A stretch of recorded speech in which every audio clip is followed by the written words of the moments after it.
আসসালামু আলাইকুম। আশা করি আপনারা সবাই ভালো আছেন। আমিও আলহামদুলিল্লাহ অনেক ভালো আছি। আমি আজকে আপনাদের দেখাবো কিভাবে পারফেক্টভাবে সাবুদানার পায়েস রান্না করা হয়। বাচ্চাদের এবং বড়দের সুস্বাস্থ্যের জন্য সাবুদানার কোনো তুলনা হয় না। তাই আজকে আমার রেসিপিতে থাকছে সাবুদানার পায়েস। চলুন তাহলে দেখে নিই কিভাবে রেসিপিটি তৈরি করছি। এখানে আমি অল্প পরিমাণ সাবুদানা নিয়েছি, কারণ সাবুদানা রান্না করলে ফুলে এর দ্বিগুণ হয়। এই সাবুদানাগুলো হালকা সিদ্ধ করে ধুয়ে পানি ঝরিয়ে নিতে হবে। সাবুদানা পায়েস রান্নার জন্য আমি একটি চুলা দুধ জাল করার জন্য বসিয়ে দিলাম। এখানে দুধের পরিমাণ 1.5 লিটারের একটু কম আছে।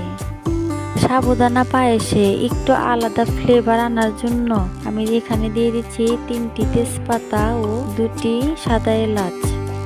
দুধটা ভালোভাবে জাল করে নিতে হবে। এখানে খাঁটি গাভীর দুধ নিলে সবচেয়ে বেশি মজাদার হয় সাবুদানার পায়েস।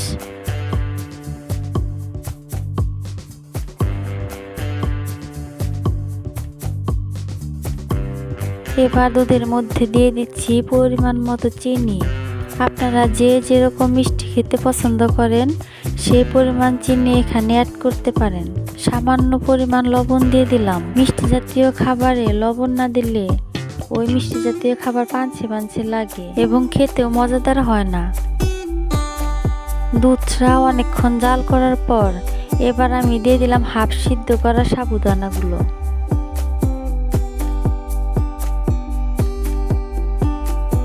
সাবুদানা দেওয়ার পরও দুধটা অনেক জাল করে নিতে হবে যেন সাবুদানাগুলো ফুটে ফুলে ওঠে।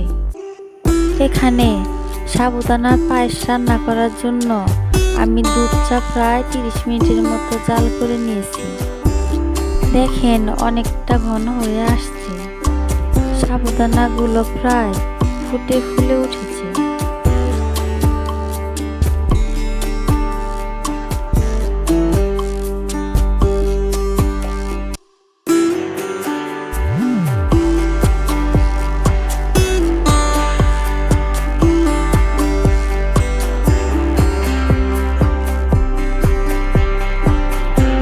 সাবুদানাগুলো প্রায় সিদ্ধ হয়ে গেছে। দেখতে দেখতে প্রায় হয়ে গেল সাবুদানার পায়েস। ভিডিওটি দেখে আপনারা এভাবে রান্না করে খেয়ে দেখতে পারেন সাবুদানার পায়েস।